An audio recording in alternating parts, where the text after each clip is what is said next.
New ইয়র্কের Midtown ম্যানহাটনে একটি বহুতল ভবনে গুরুতর কাঠামোগত ত্রুটি ধরা পড়ার পর ধসের আশঙ্কা তৈরি হয়েছে। এরপর আশপাশের কয়েকটি ভবন খালি করে দিয়েছে কর্তৃপক্ষ।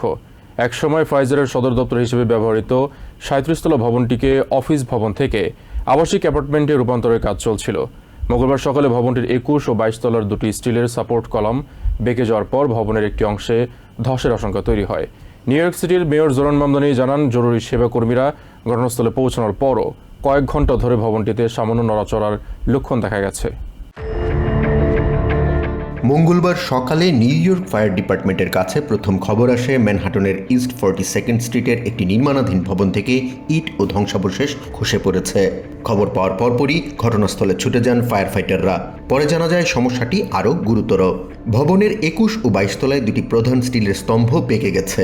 পাশাপাশি দেখা দিয়েছে ফাটল এবং একাধিক তলায় মেঝে দেবে যাওয়ার লক্ষণ। সেকেন্ড ও থার্ড এভিনিউর মাঝামাঝি গ্র্যান্ড সেন্ট্রাল টার্মিনালের কাছেই অবস্থিত 235 ইস্ট 42nd স্ট্রিটের এই ভবনটি একসময় ছিল ওষুধ কোম্পানি ফাইজারের বৈশ্বিক সদর দপ্তর।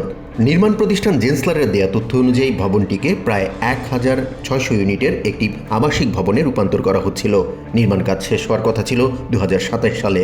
First responders from FDNY, NYSEM, and the Department of Buildings responded to the call immediately and found structural issues on the 21st floor. New York city mayor Zoran Mamdani জানান, এ পর্যন্ত কোনো হতাহতের ঘটনা ঘটেনি এবং নির্মাণ কাজে যুক্ত সব শ্রমিককে নিরাপদে সরিয়ে নেওয়া হয়েছে। তবে কর্মকর্তারা ঘটনাস্থলে পৌঁছেও ভবনটিতে সামান্য নড়াচড়া লক্ষ্য করেন। I am grateful to report that there have been no injuries at this time and that every worker has been accounted for. Mayor আরও জানান, সতর্কতামূলক ব্যবস্থা হিসেবে আশেপাশের একাধিক উঁচু ভবন এবং প্রায় ৪০০ শিক্ষার্থীর একটি স্কুল খালি করে দেওয়া হয়। ফার্স্ট থেকে থার্ড এভিনিউ পর্যন্ত 42nd ও 43rd স্ট্রিটের রাস্তাগুলো পথচারী ও যান চলাচলের জন্য সাময়িকভাবে বন্ধ করে রাখা হয়।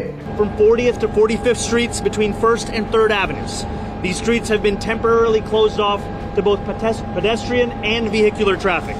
FDNY কমিশনার লিলিয়ান বন সিনিয়রে জানান, নির্মাণাধীন ভবন থেকে ইট খসে পড়ার খবর পাওয়ার পর প্রায় ১৫০ জন ফায়ার ফাইটার ও জরুরি চিকিৎসা কর্মী মোতায়েন করা হয়। There was an assessment done and the building was determined to be unstable. So we started evacuations. FDNY chief John Esposito জানান, ফায়ার ফাইটাররা ভবনে প্রবেশ করে তল্লাশি চালিয়ে নিশ্চিত হন ভেতরে থাকা সব শ্রমিক নিরাপদেই আছেন। To conduct the search, we were in touch with the construction crews. All workers were accounted for.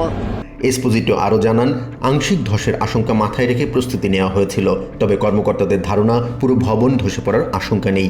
Department of বিল্ডিংসের commissioner Ahmed তিগানি জানান, নিরাপত্তা কর্মকর্তা ও প্রকৌশলীরা রাস্তা থেকে এবং আশেপাশের বিভিন্ন স্থান থেকে ভবনটি নিবিড়ভাবে পর্যবেক্ষণ করছেন। Building has continued to move since we've been on the scene. We have a frozen zone and a collapse zone set up, and we are working with the buildings department and the building engineer. এদিকে ভবনটির কিছু অংশ খসে পড়ার খবর ছড়িয়ে পড়তেই আতঙ্ক ছড়ায় আশেপাশের বাসিন্দাদের মধ্যে। ৩০ বছর বয়সী রাইল্যান্ড ওয়েস্টকে পাশের একটি ভবন থেকে সরিয়ে নেওয়া হয়। Everybody left the building, everybody was evacuated, and that's it. I haven't been to the building. Jahan Mithun, TVN 24 news desk.